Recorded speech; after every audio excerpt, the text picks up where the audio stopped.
Fellas, vintage Kamaru Usman is back, and it looks like he never left as he just rides out a pretty comfortable decision win of Joaquin Buckley in the main event. He never went anywhere. He's back, straight back into title contention in a fight that I thought was pretty weak. There was a lot of bad fights on this card, which we're going to get into and complain about, as well as a couple of good moments throughout the card. We're going to be breaking down every fight on UFC Atlanta, including the main event with Kamaru Usman. And we'll go in there with the first fight, which was Vanessa Demopoulos versus Horth.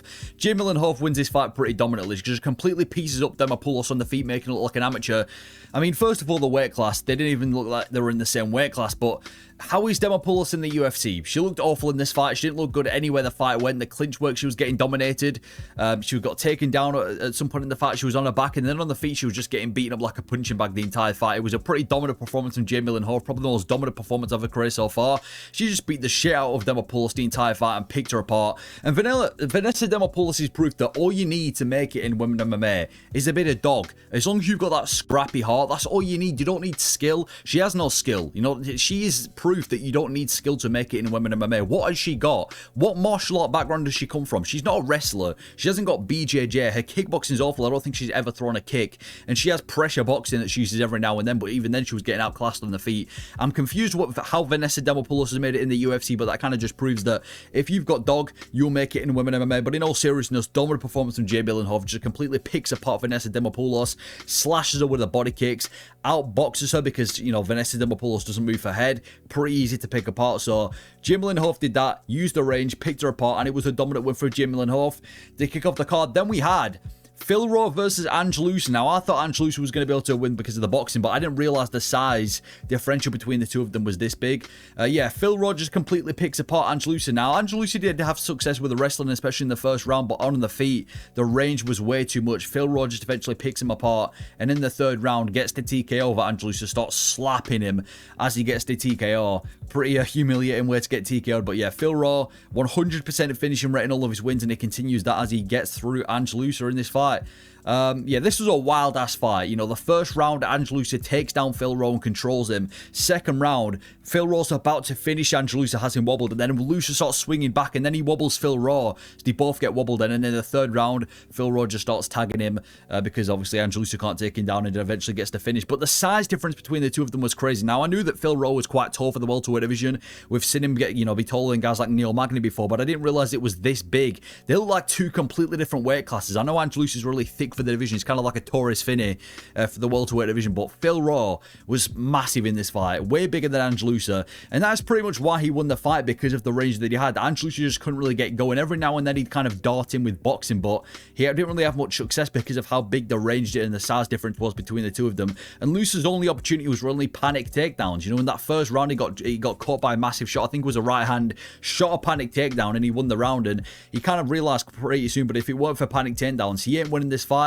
And Rowe sucks. I'm going to be honest. He's not a high-level fighter, but he's so rangy for the 170 division. I don't know how he makes weight. They can kind of get away with it. He just uses his range. Like, he's not a high-level technical striker. His grappling's awful. Ange Loosa's a boxer, and he took him down and controlled him multiple times in this fight. So it isn't like Rowe was like this super, like a Randy Brown, like a super rangy striker who also tends to be amazing. He's just rangy, but he hasn't got the skill to go with it. But because he's so rangy for the division, he gets away with it. But wild ass fight, good win for Rowe to come back from obviously getting dominated in the first round and getting caught in the second, to go out there and TKO Ange Loosa. Good win for Rowe, back in the UFC. I think he's been out the octagon for like over a year now, so good win for Rowe is what it is, gets the TKO. Then we had Ricky Simón versus Smotherman.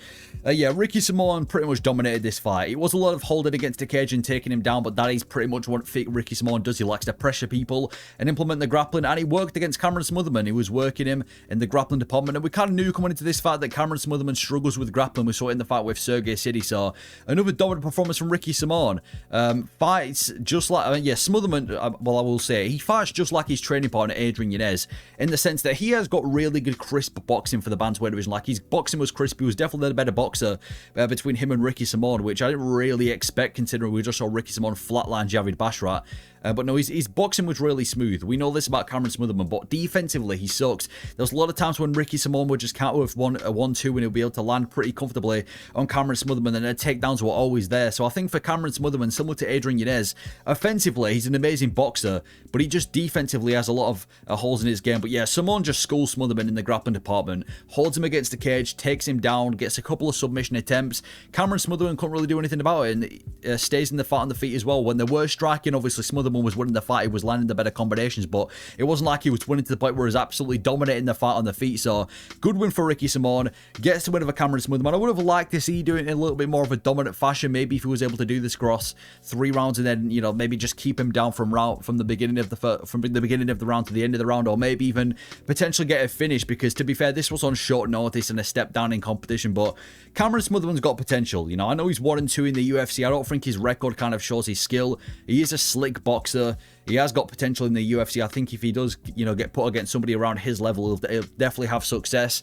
Tough fight for your 3rd fight in the UFC to be Ricky Simone, but Ricky Simone's back. 2-fight winning streak with a finish on there as well.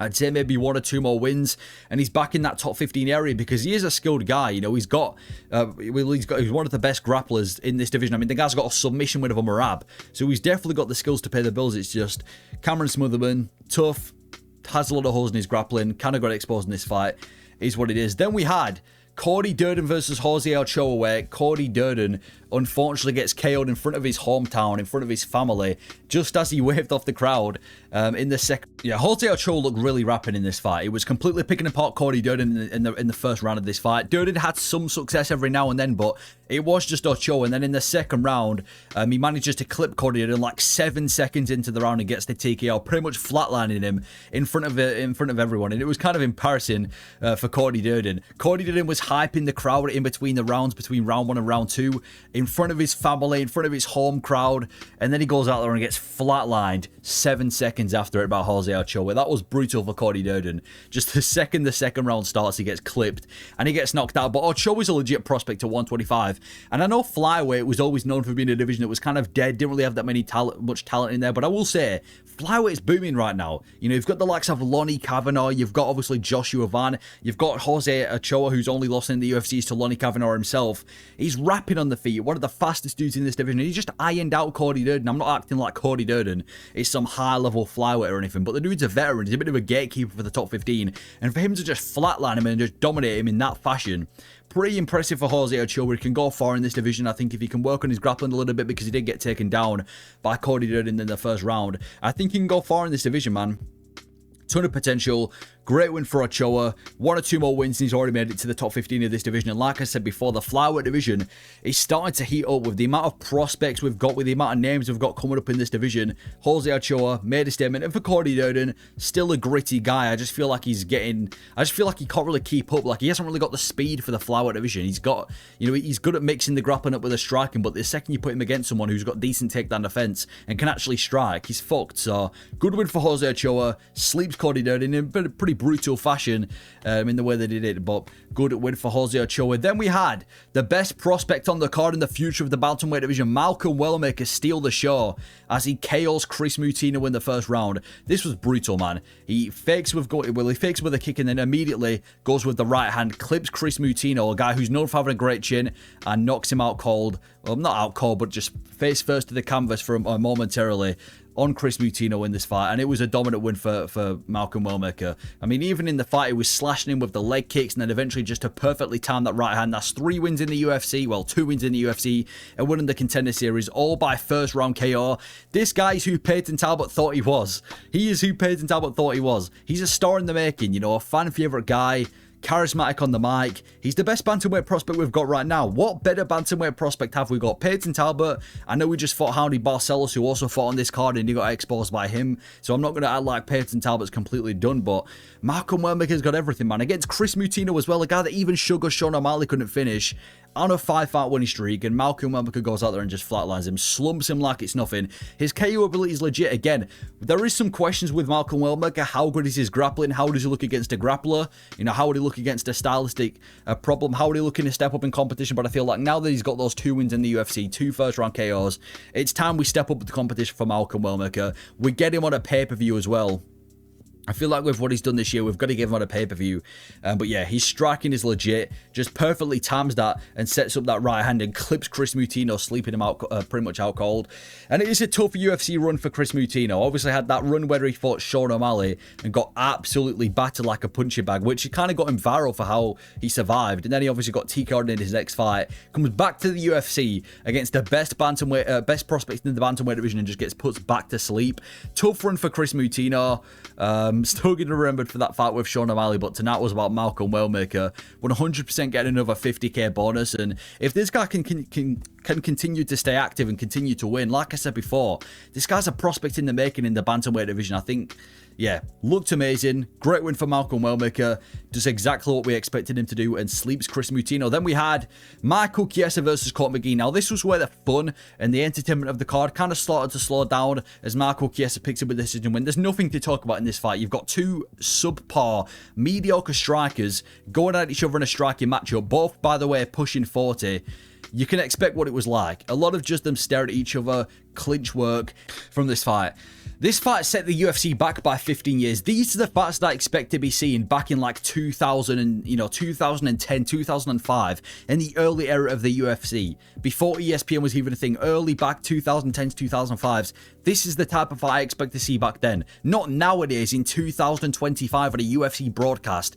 Awful, pathetic fight. It was like watching two striking beginners have a friendly spar. There was no, finishing ability. There was no urge to win the fight. It was an embarrassment for the UFC. Getting pieced up as well by Michael Chiesa is nasty work. Mcgee's going to have to get cut from the UFC. If you're getting pieced up on the feet by Michael Chiesa, who's never TKO'd anybody, one of the worst strikers in the welterweight division, that says everything you need to about your career. So I hope they cut Mcgee from the UFC. And Michael Chiesa, as much as I want to say he needs to fight down again, he's on a 3-fight winning streak. Like, I know he's kind of finessed himself into that win streak. He's beat Tony Ferguson, Mcgee, and that other guy, I forgot his name, Max Griffin. So it isn't like you can really punish Michael Chiesa for this performance, but terrible fight. This is where the card started to turn south. Two old guys fighting, but it isn't even like one of those fights where you see two veterans. It's like, okay, it's a scrap between two old veterans in a bar.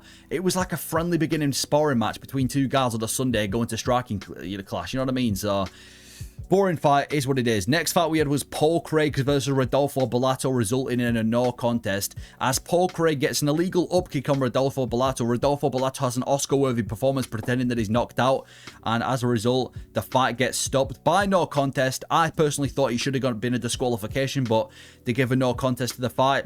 I'm not sure how that wasn't a disqualification. Isn't the whole point of a disqualification if you intentionally, do something, intentionally go for a foul that can potentially end the fight? And that is exactly what happened. It wasn't like Paul Craig, it wasn't like a clash of heads or anything. He went for the upkick, kicked Rodolfo Bellato. Whether he was asleep or not, he obviously wasn't fit to fight, so it probably should have been a disqualification. I thought that was literally the definition of a DQ.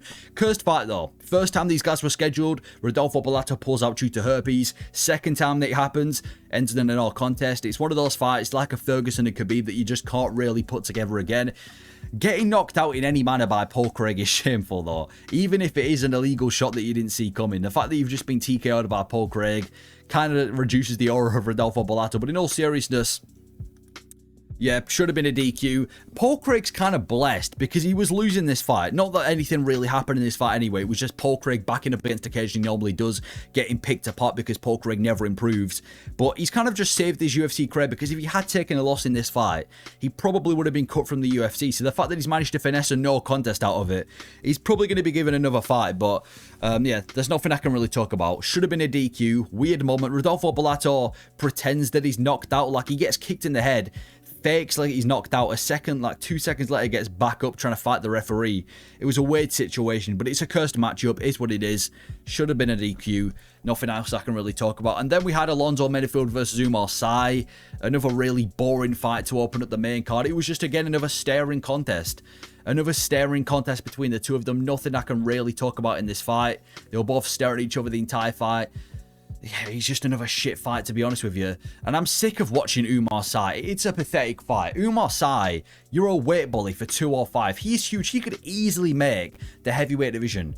So he's a big guy for 205, way bigger than Alonzo Menifield. And then he provides zero entertainment in every asset of martial arts. When has Oumar ever had an entertainment moment in the UFC? I don't understand. You're so big for the division. You have so much size over everybody. And you perform like that. Yeah, he's just so boring, holding him against the cage with nothing else, landing one leg kick around doing nothing else. And this is why the light heavyweight division, we push guys like Azamat Mirzakhanov and Zhang Mingyang who look for finishes and get finishes. Not guys like Oumar Sy who are, okay to just sit there and stall the entire fight. Now, to be fair to Alonzo Menifield, he got the win. It was a bit of a boring fight for both of them, but at least Alonzo Menifield kind of has fun moments, like when he's charging at people, swinging overhand rights, and he tries entering dogfights. He just sucks, and that's why he's usually not able to win. But Oumar Sy, his output and volume is that low that he managed to get beaten by Alonzo Menifield and get the art taken away from him. So, is what it is. Another boring fight. Fuck Oumar Sy. Terrible fight. Is what it is. Then we had Cody Brundage versus Mansur Abdul Malik. Again, a disappointing fight that ended in a weird way. I think it was a head clash that resulted in Abdul Malik getting a decision win, even though it should have been a TKO in the third round to Mansur Abdul Malik. Yeah, they both just started swinging in the third round. It was actually a pretty boring fight for the first two, which is kind of the theme of this card. But they both started swinging for the fences in that third round until eventually Mansur Abdul Malik gets the KO win as Cody Brundage kind of just quits and starts covering up. So he gets the TKO, but because there was a head clash, it ended up getting turned over to a decision. It was a weird situation. But the first two rounds were extremely lackluster and disappointing. This was one of those fights on the card that I pointed at and I was like, yeah, there's no way this is a boring fight. This is one of the best fights on the card. Two guys that have high finishing rates. Surely this is going to be a banger. And it just wasn't that. They were both every now and then they'd charge in and everything, but it was, again, kind of just a bit of a rangy striking matchup for the first two rounds until they both just go out there and throw the kitchen sink out there in the third round. Fate had Abdul Malik by TKO. I said this guy, I think he's got a 100% finishing rate and he's undefeated. So Fate had to give him that TKO even though he ended up not even getting one. But Brundage just decides he's had enough after a couple of shots and quits. Cody Brundage took a couple of shots against Mansur Abdul Malik. And I will say about head clashes, right? I have no doubt that head clashes are painful and they're obviously affecting the fight. But I wouldn't cover up and quit there and then. Like, if you've got a head clash, maybe complain to the referee. But don't just cower up and quit and then protest when the referee stopped the fight. You know what I mean? I think Mansur Abdul Malik, I don't know why he's got a French flag next to his name. He's not French. But it is what it is. Gets the win. Is what it is. Then we had Cody Garbrandt versus Raoni Barcelos. Cody Garbrandt looked really slick in the first round. He was styling on Raoni Barcelos on the feet, looked really good with his striking, and then eventually just kind of slows down, and we start to see Raoni Barcelos take over with the grappling, and adding the striking, to be fair, as he just backs up Cody Garbrandt and gets the decision win. Yeah, Garbrandt looked slick in the first round. He was landing shots on the feet. He looked absolutely rapid on the feet, as he normally does. Was landing combinations as he's kind of darting against Raoni Barcelos, but in the later rounds, it looked slow. It looked frail. He looked past his prime, and that's when the age of Cody Garbrandt kind of started to show up. And I will say about Raoni Barcelos, you can call him boring, you can call him whatever you want. The guy's on a hell of a run. Having Talbot and Garbrandt back to back is some serious wins in the bantamweight division. Peyton Talbot, who was a massive underdog, was Raoni Barcelos, one of the biggest prospects in the bantamweight division at the time, and he beats him. And now Cody Garbrandt, former champion, beats him as well. Decent fight as well. Listen, it wasn't an absolute barn burner, but Cody Garbrandt looked slick in the first round. His takedown defense was definitely better than Peyton Talbot's, but Raoni Barcelos dogged it out, ends up getting the win. Yeah, that's all I can really say. There's nothing else I can really add to this fight because it's fucking 6 AM in the morning and I want to get this fucking over and done with because it was a terrible card, man. Edmund Shibazin and Andre Petroski. What do you want me to say? It was a boring fight. Again, another one of those fights that I thought was going to be a banger because they both usually finish their fights. But Petroski gets outstruck by Edmund Shibazin across 3 rounds. Nothing else happens there. This is another banger that ended up being slop. Another fight that I was like, this is going to be a banger of a fight. No way this is boring. And it ends up being purely slop. It was a staring contest where Edmund Shibazin lands the more shot. Boring fight, middleweight NPCs. I'm not even going to discuss anything else related to this fight because I'm trying to get to bed. Fuck that fight. And then we had the co-main event, Rose Namajunas and Miranda Maverick. Actually a pretty decent scrap for women MMA standards. They both had their back and forths. Rose Namajunas nearly submitted Miranda Maverick. Miranda Maverick nearly submitted Rose Namajunas. They both did well with the grappling. They both did well with the striking. But eventually Rose Namajunas uses the experience and gets the job done, as she did kind of seem to be doing the better with the striking in the second and the third round. So it was a close fight, but decent scrap for women MMA standards. We used to see in Rose Namajunas in these fights where it's kind of just a boring point fight. The fight with Carla Esparza, the fight with Erin Blanchfield, the fight with Fiorot. This was actually a pretty decent scrap for Rose Namajunas. They both had their moments, but Namajunas seemed to turn it up in the later rounds. Good win for Thug Rose. Gets to win over Miranda Maverick. One fight away from a title fight. And for Miranda Maverick, she definitely deserves to be at this level. It's not like she got schooled by Rose Namajunas like Tracy Cortez. She looked like she deserved to be at this level. She fought Rose Namajunas. Made it very close, nearly submitted her as well. I thought when she had that arm triangle in the second round, it was done there, and then she was going to submit her, but tough for Miranda Maverick, but definitely still a high-level fighter. And then we had the main event, Kamaru Usman versus Joaquin Buckley, as Usman is back and he beats Joaquin Buckley. Yeah, from round 1 to round 4, we pretty much saw prime Usman back with the wrestling. Completely dominates Joaquin Buckley with the wrestling, takes him down, keeps him down for the entire round, and Joaquin Buckley can't do anything. He gets slashed open by the elbows of Kamaru Usman. And then in the 5th round, this is kind of where we see Buckley at his best. Usman seems to be a bit tired, shooting panic takedowns as Joaquin Buckley just starts unloading on Kamaru Usman, but at this point it was way too late. If he wasn't getting a finish, he wasn't winning the fight, and we see Kamaru Usman back. And you've got to respect Usman, man. You know, he hadn't won a fight since 2021. It was 0-3 in his last 3 fights. He hadn't been back in the octagon since October of 2023. And for him to come back and look like he'd never left, as he just completely dominates Buckley with the wrestling, it's impressive for Usman, and he's straight back into title contention. From the talk about Usman going from potential retirement to back in title contention is impressive. I think maybe one more win over Belal Muhammad, and Usman's getting a title shot. So impressive win for Kamaru Usman, beating Joaquin Buckley as well. Exposes the wrestling of Joaquin Buckley. We'd never really seen Buckley against any major wrestlers. I know he fought Colby Covington, but that was on short notice, and you can't really compare Covington in 2025 to Usman anyway. And apart from that, yeah, like I said, we've not really seen Buckley against any wrestlers, so this did kind of expose the wrestling of Joaquin Buckley, as Usman controlled it for 3 rounds. But the Buck will be back. You know, he showed good 5-round durability. In that 5th round, he was picking apart Kamaru Usman, so tough for Joaquin Buckley. I reckon he'll be back though. A couple of fights, and he'll be straight back into the top 5. And for Usman, great performance, dominates Buckley with the wrestling, straight back into title contention, 1 more win, and you can give him a title fight. I know this was a bit of a rushed breakdown, but it was 6 a.m. it's past 6 a.m. in the morning now. I'm trying to get to sleep as I fell asleep a couple of times through this card. It wasn't a great card, but it is what it is. Thank you for watching.